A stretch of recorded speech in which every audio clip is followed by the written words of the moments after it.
Bonjour à tous, bienvenue dans Cult & Click pour une nouvelle vidéo, une vidéo de presque qualité. On est tous les deux réunis avec l'ami Greg chez lui, dans la Big Bees Mansion, la Greg House. Et on est là pour vous parler de nos plus grosses attentes de l'année 2025. Alors vous allez nous dire, bah il serait peut-être temps les gars, on est en octobre. Oui, mais quand même, mieux vieux motard que jamais. Et donc on y va. Alors on va vous présenter un petit peu le truc. On va pas faire un top, on va faire chacun notre tour. Un truc qu'on attend, film ou série, voilà, et puis en mode détente avec vous. N'hésitez pas d'ailleurs dans les commentaires à nous dire ce que vous attendez le plus de l'année 2025. Moi, je vais dire un truc déjà, c'est pas forcément les films ou les séries que j'imagine les mieux, que j'attends le plus cette année. Il y a des choses que j'attends beaucoup par curiosité ou pour voir un petit peu comment certains studios, certains réalisateurs vont nous proposer ce qu'ils ont à nous proposer. T'es chaud, mon cher Greg ? Bien sûr que je suis chaud et bonjour à tous.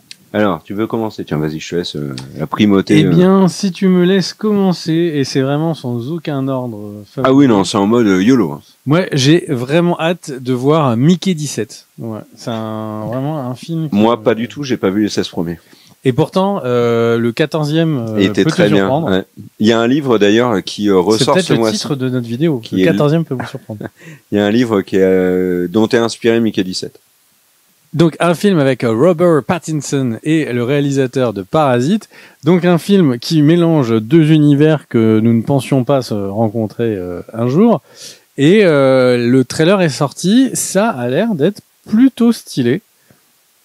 Et Pattinson qui prouve encore une fois que Twilight est incroyablement derrière lui.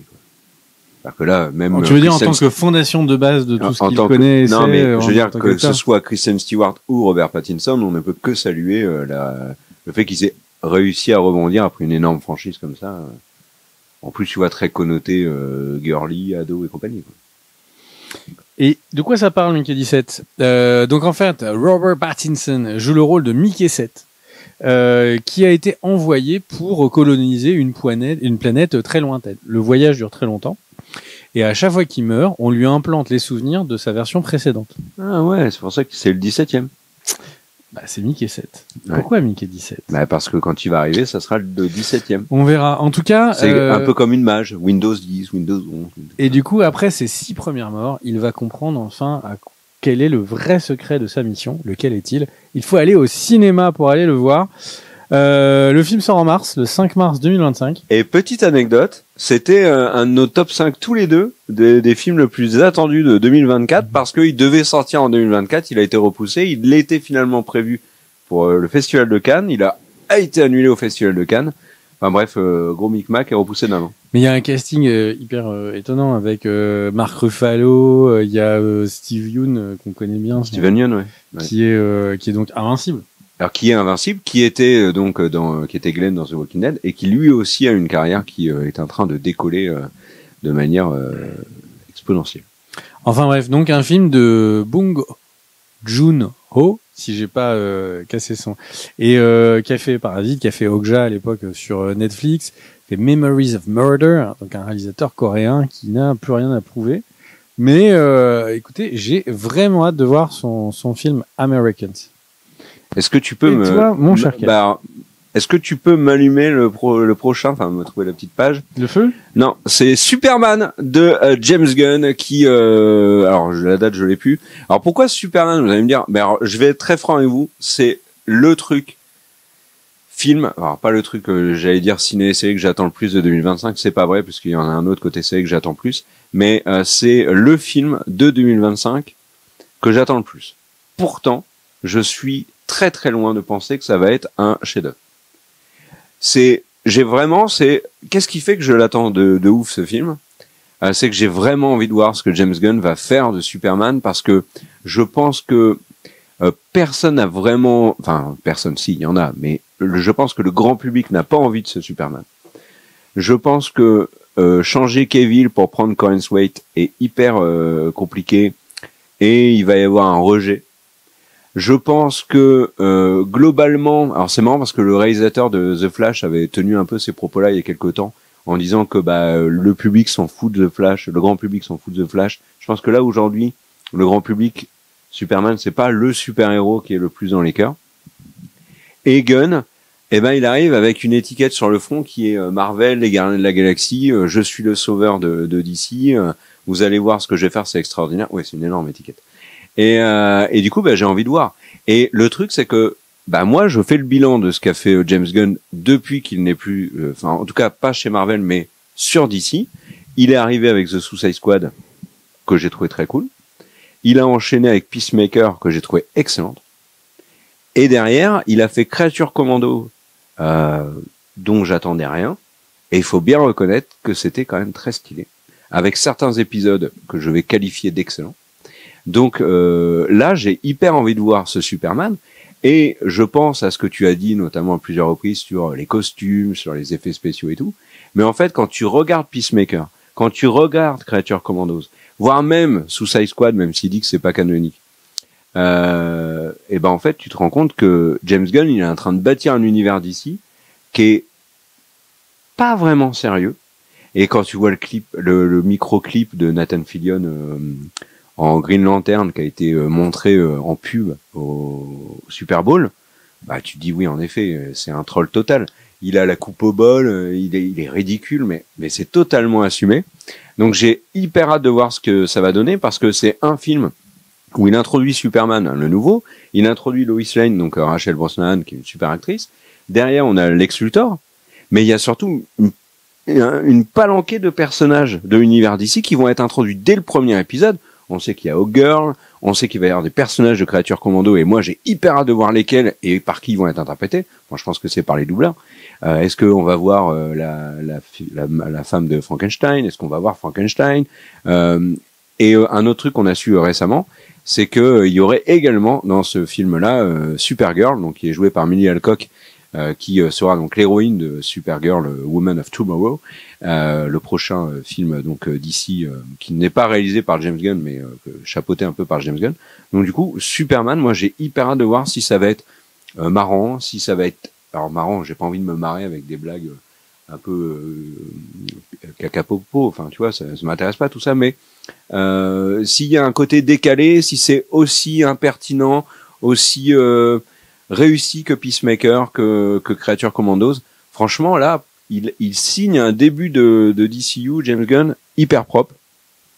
Donc j'ai envie que ça reste comme ça et dans le même ton. Donc Superman, j'attends beaucoup. Voilà. Et toi? Pas du tout. Non, mais Pas du tout. Non, mais. Alors oui, j'ai hâte de le voir, mais. Donc tu l'attends comme moi. Mais je ne pense absolument rien de ce que tu viens de dire. C'est marrant. C'est-à-dire que le Peacemaker c'est nul, Creature Commando c'est nul. Alors, Creature Commando, le Superman il va être cheap et sérieux. Attends, Creature Commando je l'ai pas vu donc j'ai pas d'avis. Peacemaker, j'ai trouvé ça sympa, mais ça m'est tombé des mains. Moi j'ai trouvé ça tellement. C'est une des rares séries que j'ai regardé 2 fois de suite. 2 fois de suite. Ah oui, moi j'ai terminé Peacemaker, je me suis dit, wow, j'ai trop bien, ça sympa, je relance. Moi j'ai adoré. Son Suicide Squad, il est cool, mais bon, c'est pas non plus un film de ouf. Enfin, j'ai préféré par exemple Eternals.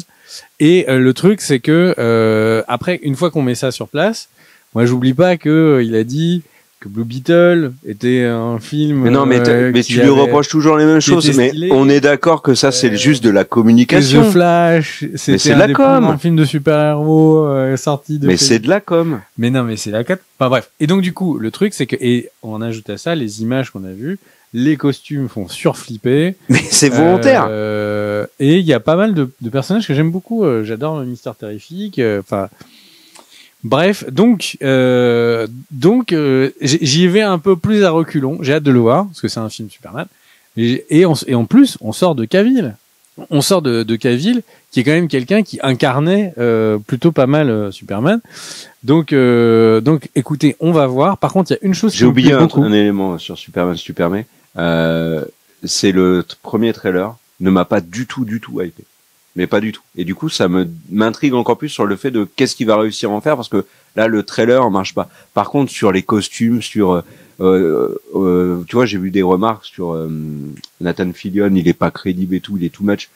Oui, mais enfin, je pense que c'est volontaire. C'est comme si tu voyais la soupe aux choux et tu disais, non mais Jacques Villeray, il est pas crédible en extraterrestre. Bah oui, heureusement qu'il est pas crédible, c'est fait exprès. Nous verrons. Nous verrons si c'est vraiment à ce point-là pas prévu. Mais donc pour dire une chose que je trouve positive, c'est que James Gunn veut mettre Superman comme étant le symbole de l'espoir et donc un symbole de quelqu'un qui est positif, qui est vraiment une force naturellement bonne. Et c'est vrai qu'on a eu des films Superman qui étaient plutôt attirés vers le côté très dark, très sombre autour du héros. Et là, j'aime bien l'idée de reprendre un peu la base du personnage. Il y a qu'à voir les séries et d'animation à l'époque des années 90 entre Batman et Superman. Les thèmes musicaux montraient bien que Batman, on était dans le glauque, la criminalité, les bas-fonds de la ville. Et Superman, c'était l'espoir invincible qui va toujours gagner et toujours amener le sourire. C'est pas pour rien que vient dans My Hero Academia que le personnage, l'ancien héros, c'est un ersatz de Superman, parce qu'il a toujours le sourire, il dit tout le temps la cavalerie arrive, et c'est cette force de Superman qui n'était pas là dans les derniers films, et que j'espère que Gunn, qui dit qu'il veut en faire un élément central, j'espère qu'on le verra. On enquille avec un autre film, une suite que j'ai envie de voir, c'est 28 ans plus tard, après 28 jours plus tard, 28 ans plus tard. Donc c'est la suite du film 28 jours plus tard, 28 semaines plus tard. C'est donc une nouvelle version de ce film de zombies de Danny Boyle qu'il avait fait début des années 2000, je crois. Et 28 jours plus tard était très stylé. Et Danny Boyle est un réalisateur dont souvent les gens disent que c'est un réalisateur qu'il est très bon quand il a pas de pognon. Et plus on lui donne des sous, plus il se perd avec ses projets. Et là, en fait, on a un film qui a des trailers où on a l'impression que Danny Boyle a essayé de faire propre avec le budget qu'il avait. Et on a un casting plutôt stylé avec Ralph Fiennes qui du coup est Lord Voldemort et aussi le patient anglais. Le patient anglais. Ouais, la liste de Schindler. La liste de Schindler. Alors, et Jodie Comer de Killing Eve. Quelle actrice exceptionnelle. Et Aaron Taylor Johnson. Ouais. Qui est Craven. De Fall Guy et Craven. Donc Craven, le chasseur. Un acteur vraiment. Tu sais pourquoi il a un nom composé? Dis-moi. Eh ben, parce qu'il s'est marié et il a voulu prendre le nom de sa femme. Voilà. Cool. Donc voilà, donc 28 ans plus tard, un film qui peut être. Attends, t'as dit qu'il jouait dans Fall Guy? Je l'ai détesté dans ce film. Mais en fait, c'est pas. Il est détestable dans ce film. Quand j'ai vu dans ce film, je me suis dit non, mais c'est lui le favori pour être James Bond, mais jamais je vais voir ça au cinéma. Et en fait, par contre, dans Craven, il est cool. Mais en fait, pendant tout le temps où je regardais Craven, j'arrêtais pas de penser à Fall Guy et je me disais, est-ce que là on va voir couper et le mec il dit ah là là, pourquoi vous m'avez pas apporté 2 cappuccinos et ça m'a vraiment sorti de Craven à plein de moments. C'est à ton tour, mon cher Kerr.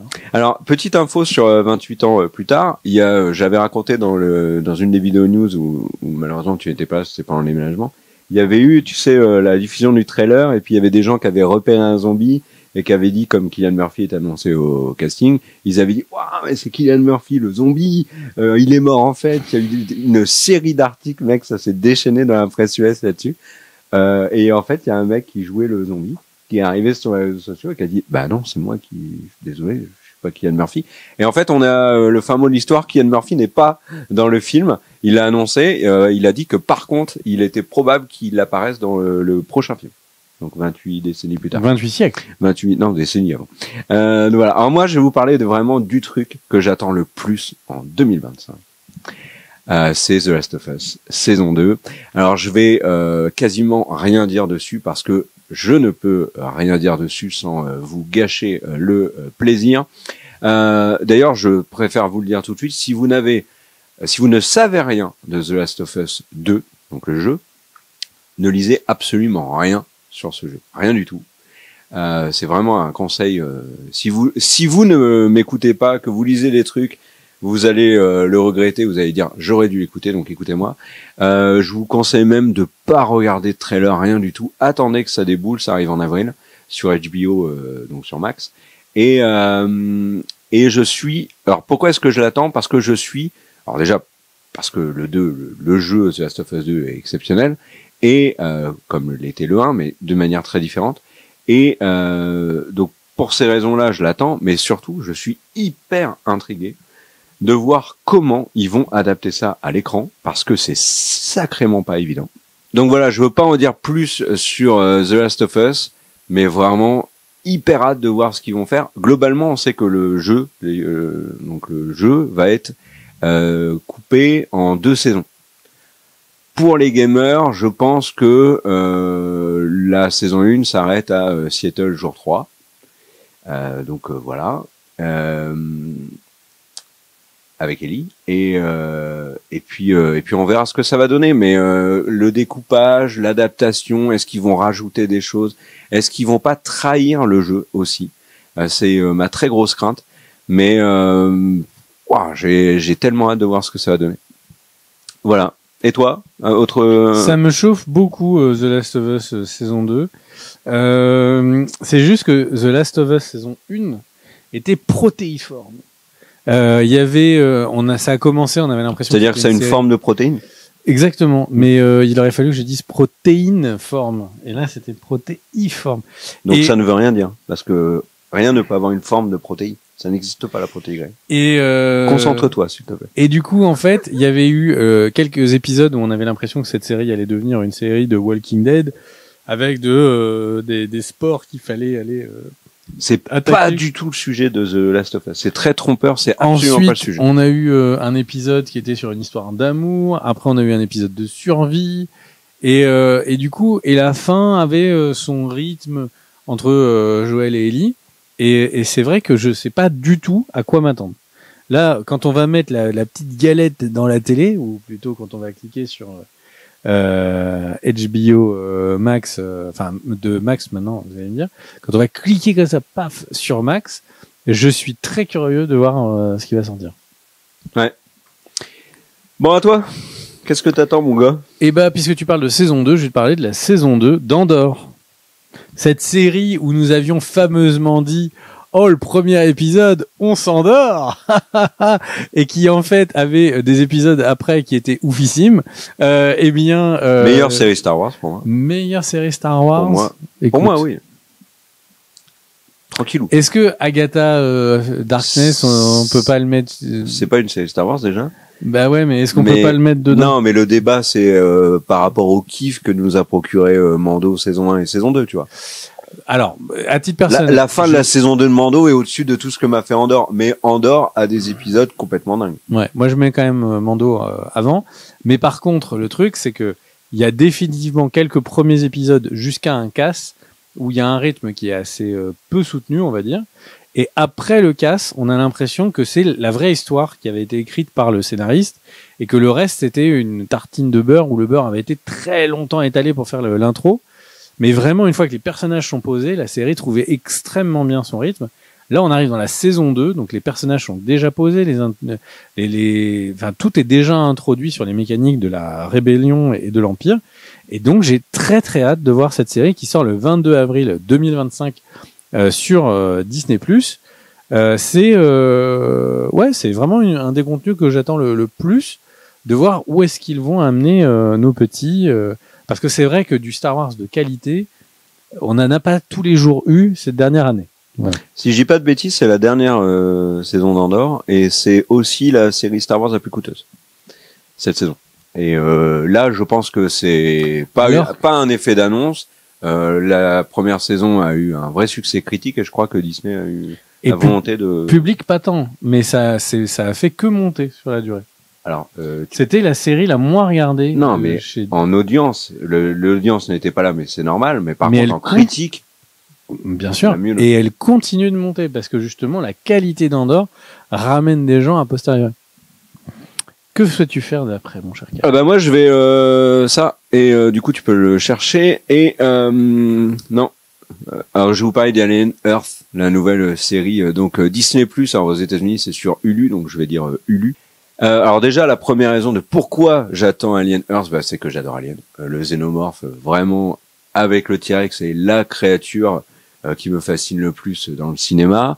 Et puis là, ils arrivent sur Terre. Et il y a quand même le piège il faudrait pas tomber dans ce qu'a connu Predator plusieurs fois, ou tout le temps même, quasiment, ou Alien versus Predator. avec ces créatures mythiques qui sont balancées sur Terre dans des films qui sont dans des films ou là, en l'occurrence une série qui est un peu chaotique. Donc j'ai envie de voir si ça va être très solide. Donc j'attends franchement beaucoup. Je vais sauter dessus, mais je pense qu'il peut y avoir douche froide. Romulus, franchement, c'est un film qui est correct, mais qui fait vraiment dans la facilité. Hommage à gogo aux différents films aliens, etc. Covenant m'avait gonflé de ouf. Donc là, je suis pas hyper en bon terme avec la franchise Alien que j'aime pourtant énormément. Donc on verra ce que ça va donner avec cet Alien Earth.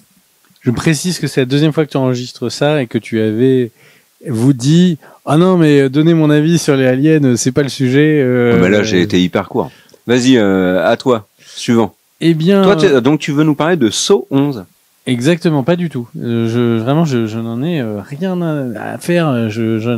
Sur les 11, à ton avis, combien j'en ai regardé? 0. Eh ben, tout à fait. Et t'aimes pas ce genre de film, mais on pourra tous reconnaître qu'il y a quand même un truc qui était intéressant avec Saw, c'était les jeux de mots avec les titres, donc Saw 7, Saw 6. Bah oui. Bien sûr. Mais là, ça t'a fait des années. Saw 11, mais vraiment, ça a été ma blague. Mais Saw 11, non. Très bien. Et du coup, sur ce sujet, de mon côté, ce dont j'ai envie de vous parler, c'est Kaamelott, le deuxième film, premier film qui était avec des hauts et des bas. Il y avait des hauts. Il y avait quelques hauts. Déjà, le haut, c'était de les retrouver. Et le bas, c'était la fin du générique de fin. C'était pas mal de choses qui restaient avec ça. Le film, en fait, Kaamelott, je l'ai découvert sur le tard. Pour me préparer pour les vidéos, j'ai regardé. Ah, tu l'as pas regardé, tu l'as pas découvert sur M6, toi? Non, c'était une autre chaîne. C'était sur le tard. Ouais, okay. C'était le Tarn-et-Garonne, comme on dit. Bonne celle-là. Ouais. Et du coup, le truc, c'est que je n'ai pas vu la dernière saison, la 5. La 4 et la 5, c'est très dur. Qui visiblement mais la 5, c'est très, était très dur. plutôt sur la dépression. Mais c'est un délire, hein. Il assume complètement. Et donc le truc, c'est que le film faisait une parfaite liaison entre les 3 premières saisons que j'avais vues et du coup le roi Arthur. Et franchement, j'ai vraiment hâte de voir qu'est-ce que Astier fait de ce deuxième volet. Lui qui fait tout, qui veut faire la musique, qui veut faire la réalisation, l'acteur, etc. Je veux savoir qu'est-ce qu'il va me raconter, parce que on voit beaucoup de Astier, qui vient nous faire parler de la vie dans l'espace, qui vient nous parler de l'histoire de l'humanité. Là, il fait des conférences professionnelles. Enfin, il est invité dans les conférences professionnelles sur la place de l'IA dans le métier. Moi j'ai envie de voir qu'est-ce qu'il va y avoir de plus sur Kaamelott, qu'est-ce qu'il va nous raconter en plus, là où j'avais l'impression qu'il nous avait rien raconté en plus que les quelques blagues sur le premier. Eh bien, nous verrons. Toi, mon cher Tecker, qu'est-ce que tu veux Alors Kaamelott, je l'attends pas du tout. J'étais très très très déçu par le première partie. Voilà. Je pourrais vous dire des trucs très simples, mais qui seront pas très originaux. J'attends énormément la saison 4 de The Bear. J'ai adoré les 3 premières saisons. Je trouve que la saison 2 était un bijou. La saison 3 a été beaucoup critiquée, mais moi je l'aime énormément. Autre chose évidente, facile, mais j'en ai un peu parlé tout à l'heure avec Superman, la saison 2 de Peacemaker, je l'attends énormément aussi. Stranger Things, la fin, j'ai envie de voir ce que ça donne. Squid Game, je suis très intrigué aussi après la saison 1. Mais moi, vraiment, la série qui était objectivement la série que j'attendais le plus avec The Last of Us, même si elle a déjà commencé, vous allez me dire, c'est Severance 2. Non, mais hyper quali aussi, il n'y a pas de souci, mais c'est pas ça que je voulais vous parler. C'est The Pit. J'en ai parlé dans la vidéo news qui est sortie sur la chaîne, donc je vais faire très très vite.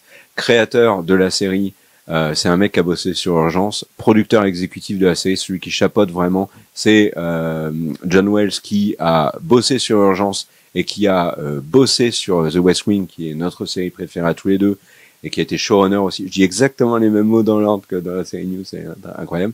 Série médicale hyper qualitative, qui est diffusée sur Max. Là, au moment où on vous parle, on est à l'épisode 6, avec un casting qui est parfait. Tous les personnages secondaires sont très attachants, très réussis.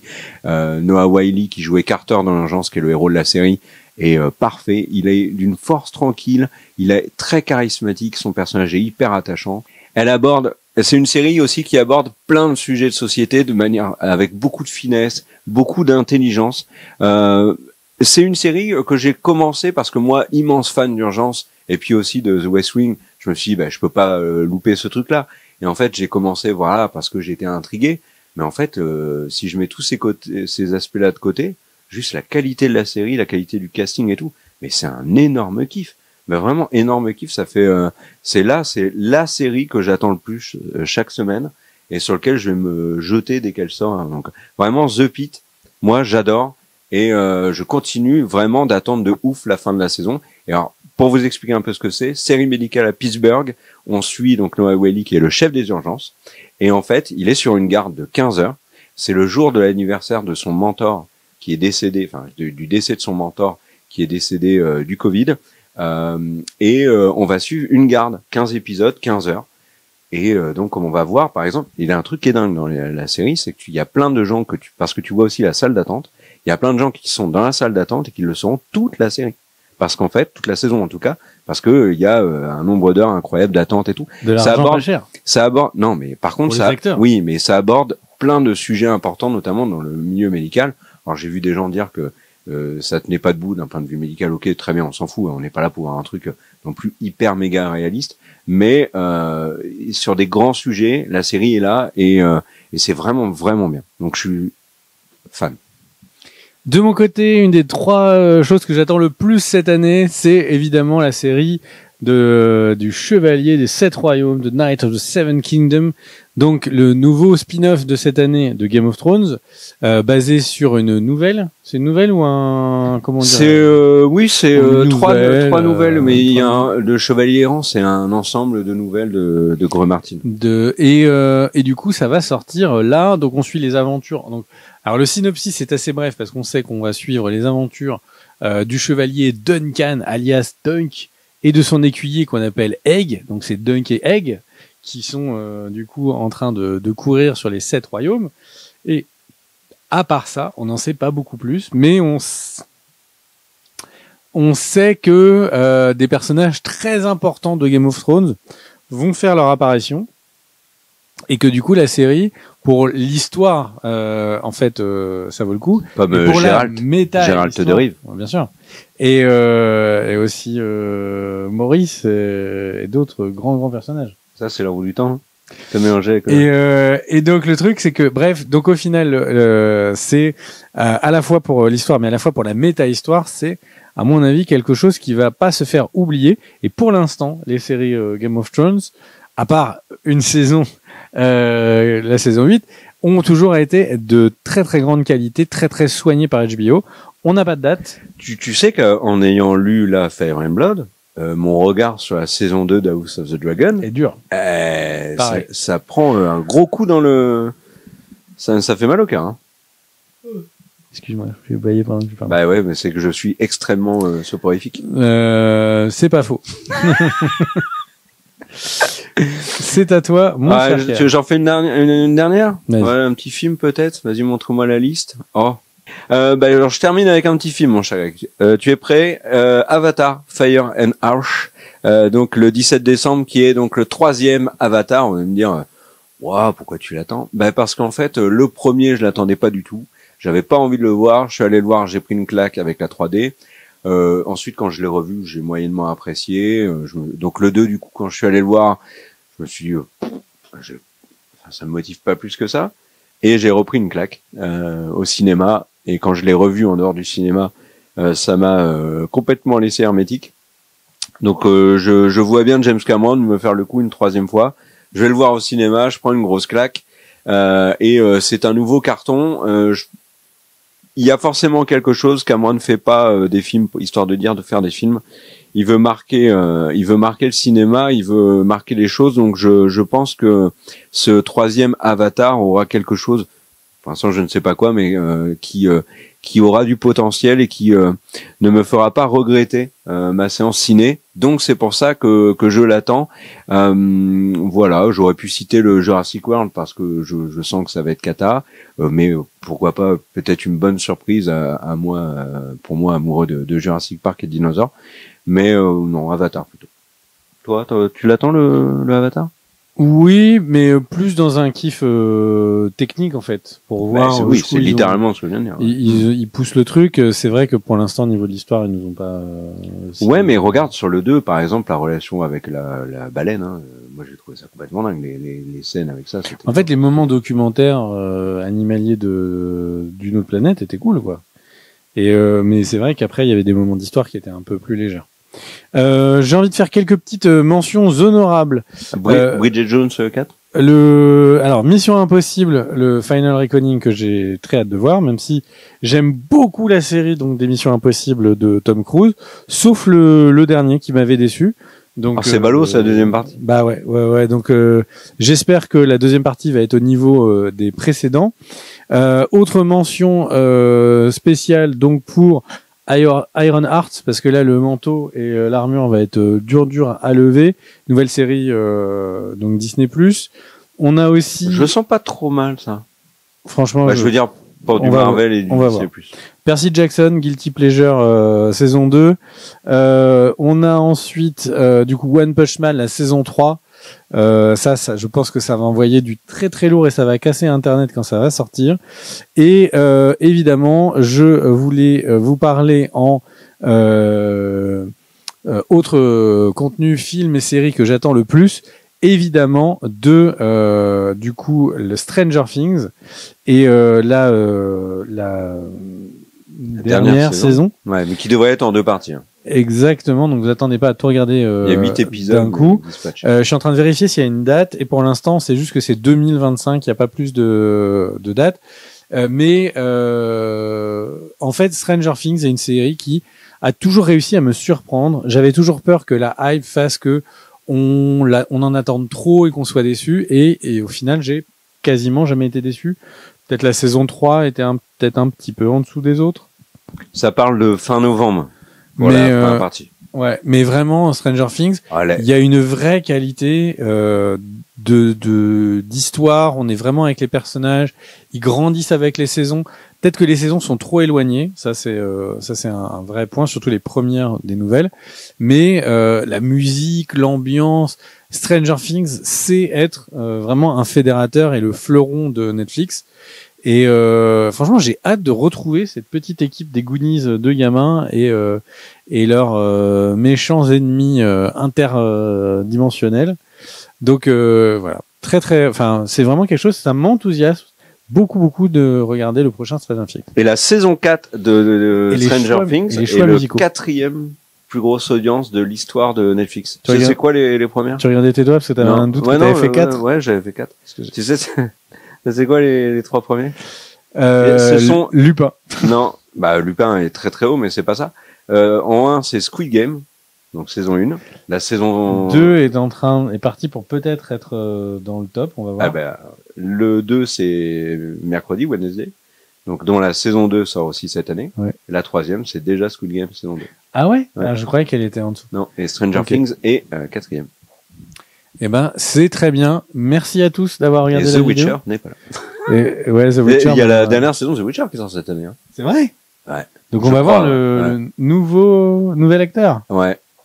Ah là, les chaussures vont être... c'est Hemsworth. Alors là, tout le monde dit, waouh, Chris Hemsworth, le truc de... Non, son frère. C'est l'autre frère. Ouais. Et puis pas celui qui est... Avec les cheveux blancs, je pense. Voilà, pas le petit qui jouait dans Westworld et qui était très bien, c'est l'autre, Liam. Voilà. Ok, du coup, donc je te laisse le mot de la fin, mon cher Kerr. Tu peux y aller, c'est bon, on a fini. Ah non, on est chez toi. Merci d'être venu à la maison pour déclencher ce premier record depuis le nouveau lieu. Et puis, j'ai envie de te dire, on se retrouve chacun chez soi très vite. Et t'es toujours invité à la maison, tu sais. Oui, toi aussi. Et je le sais, j'en profiterai. Je ramènerai la famille. Moi aussi. Des bisous, ciao, à très vite. Merci à tout le monde, merci aux tipeurs d'avoir soutenu la chaîne et de soutenir la chaîne. À Edelweiss notamment, à Marquis. Voilà. Exactement. Merci à vous et merci à tous ceux qui juste regardent la vidéo jusqu'à ce moment-là et qui ne sont pas encore endormis. Et merci à ceux qui ne regardent pas la vidéo, qui ne savent pas qu'on existe. Ouais. Pourquoi pas, hein, peut-être qu'un jour ils sauront qu'on existe. Voilà, merci à l'humanité en fait. Voilà. C'est ton truc. Voilà. Des bisous, ciao, on se retrouve très vite.